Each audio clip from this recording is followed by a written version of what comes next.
Hey TYT, I'm Nomiki Konst here at the Capitol, right behind the Capitol with Representative Tulsi Gabbard, who needs no introduction to our audience. She has taken a break from voting to come out here on a beautiful day to have a conversation about the state of the Democratic Party. Thank you first for joining us. Thank you. It's good to talk to you. Yeah, so we didn't expect, we knew we were going to talk about the Democratic Party today, but we didn't expect to wake up to an article in Politico, which is an excerpt from Donna Brazile's book about the Democratic Party. And boy, did she go there. Now, you've had history. You were a vice chair of the Democratic Party, the Democratic National Committee, DNC. You stepped down and endorsed Bernie Sanders last year during the primary, and you were very vocal about the primary process and some of the reforms. What was your first take when you saw this piece? I was not surprised to read about what she wrote. I was surprised to see that it had been written about. That's kind of the short answer. I wasn't privy to many of the detailed things that she talked about while I was serving there as vice chair. It was something that, had been spoken about in kind of vague terms that, hey, this is a potential course of action that may be taken, but to have it laid out in such stark, blunt terms, I was not surprised that happened, but I was a little bit surprised that it was put out there as it was today. In the piece, she talked about not knowing about this joint fundraising committee and doing the homework and getting to the bottom of it. Were you surprised to read that somebody who was so much part of the former chairwoman, then became vice chair, and then became the interim chair, were you surprised to read her lack of knowledge about some basic things in the party? Well, there were some articles that came out at a certain point about these joint fundraising agreements, and the concern that I had even heard from party chairs at the time that they were essentially being used as a funnel to get funds to the Hillary Clinton campaign. I had talked with some party executive directors and chairs who refused to actually sign on to those agreements because they didn't want to be used in that way. They saw that they would actually not benefit from those agreements. They saw that the grassroots organizations that they were building were not going to benefit from it and didn't want to be used as pawns, essentially. But given the construct of the party leadership at the time that I was there, and Donna was a fellow vice chair, there was not, openness, there was not communication, there was not discussion about a lot of these major issues that she raised with the 5 vice chairs, the executive officers of the DNC at that time. So I'm, full disclosure, as many people know, I'm on the Reform Commission for the Unity Reform Commission for the DNC, and that was initially our goal here, was to have a conversation about the reforms. You published a video last week that has been getting a lot of attention, talking about some of the dysfunction in the party and lack of transparency and accountability, and you called for specific reforms that do reflect what at least the Bernie Sanders side is we've all united on this, and some other members have united on some of these reforms. What are your top tier issues? Openness, transparency, and accountability. We talk a lot about wanting people to get more involved in our democracy, the abysmal turnouts in elections, both in state elections and in national elections, and what can we do about this? These are very simple things that we can do to actually increase engagement in our elections overall, and specifically in the Democratic Party. Our party should be the big tent party, the party that welcomes diverse ideas, people who bring different experiences, different stories, different thoughts to the table on a whole host of issues.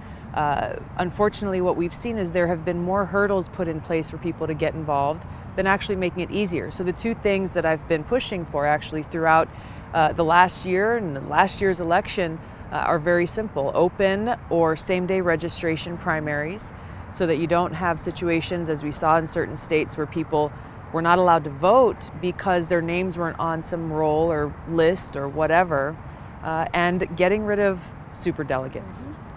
I think a lot of people learned a lot about the process during last year's elections when they saw, okay, the superdelegate vote did not match the way that the people of a certain state voted.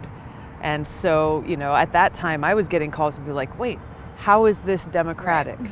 There's been talk Republicans also have superdelegates in their system, but their superdelegates are bound to follow the votes of the people in those states, much like a democracy should be. So those are two very simple, should not be controversial reforms that we can do at the DNC level and at the local state party levels across the country to open the party up and get more people involved. And you are a superdelegate as a congresswoman, and there are other people in Congress who think, of course it's nice to have the superdelegate vote, but you're still elected and you still represent people. That's right. And so there is that duty to the people who have elected you. Moving forward, it's hard. I mean, I personally struggle with this, wondering what happens when this commission ends, if we get the amount of reform that we need. If, say, superdelegates are reduced, primaries, there's an urging to have states open up their primaries as much as they can, but some of the party issues, the transparency issues, are not resolved. Do you think that this path forward for the party is a strong path? I mean, the party lost 1,100 seats in 10 years. The only way to achieve these reforms, the only way to bring about meaningful change in the party is going to come about if people in every state across the country stand up and demand it. The power has been so closely held, within a very few people with their own ideas and their own agenda, that there is, you can understand why there's such a disconnect between the everyday challenges that people are facing in their lives as they look and say, hey, what is this party offering? What are the solutions that you're bringing forward? So when you look at so many states who previously had voted for Democrats, they walked away. They either didn't vote or they voted for the other party. We've got to look at and understand that the answer doesn't lie in the machinery in Washington. The answer lies in getting back out to the core purpose for why these political parties should exist, which is to serve as representation and servants of the people. That's really the goal and the objective, is how do we bring about positive change for the people? And the people can stand up and rise up and demand these reforms in our party. That's the only way that this change is going to come about. It's not going to happen willingly or easily. Oh, absolutely not. I think there are a lot of people who that more than most. a lot of people have vested interest in keeping the party the way it is. And a lot of them have spoken out against you, and they're now, the light is being shown that you were on the right side of history, and you stood up at a moment when people chattered behind the scenes, but no one was willing to really step up and say, this is wrong, and then support the candidate from the other side. Have there been some olive branches between you and maybe other party members? Have you? Yeah, look, my focus has never been, well, we've got to pick sides and it's us versus them. My focus has always been on how can we make sure that we're doing the right thing on behalf of the people who whether you're elected or not elected, we all have a role and a stake in this, the people who we actually serve and the people who we represent.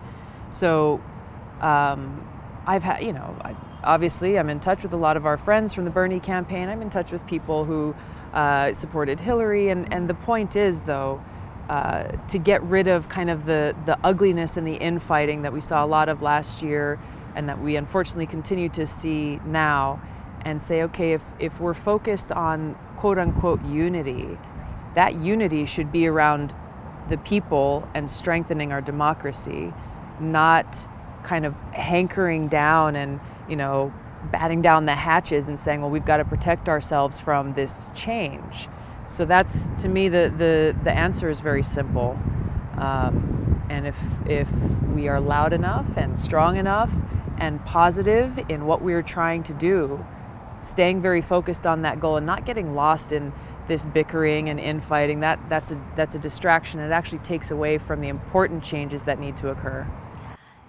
There are definitely folks who were not Democrats before Bernie Sanders ran, voted as Democrats when Bernie Sanders ran, and many who are now questioning whether or not they should even be part of the Democratic Party. And I think that's an honest question that is, it's not a great space, at a great place right now. But Is there an alternative? I mean, what would you say? You're a Democrat. You're elected as a Democrat. What would you say to people who want to, as they call it, Dem exit? Look, work towards reform, work towards a positive and constructive path. I'm not going to sit here and tell anyone to stay in the party or to leave the party or choose this or choose that. That's up to every individual to make that choice. But it's important for us to, in all ways, find ways that we can constructively strengthen our democracy. I think that's the most important thing. For people who think, well, I'm just going to leave the party and that's somehow going to solve the problem, it's just not. That in and of itself is not going to solve the problem. Again, I think it's important for us to focus on how we, in our collective way, can actually bring about change. And if anything came out of the 2016 presidential election, it was that I hope people recognized how powerful we really are. Mm-hmm. That a candidate like Bernie Sanders, who, himself later said that he really didn't think he had much of a chance to get very far, became a major contender for the presidential nomination. Not because he was assisted or helped or enabled by any group or individual, but truly through the strength and power of people. So let's harness that same energy, that same positive energy, towards trying to bring about the real changes that we know we need now as we head into the coming elections in the next few years. I'll take that advice. All right. It's wonderful advice. Representative Tulsi Gabbard. Aloha. Always a pleasure. Aloha. Nice to see Thank you. you. Thank you.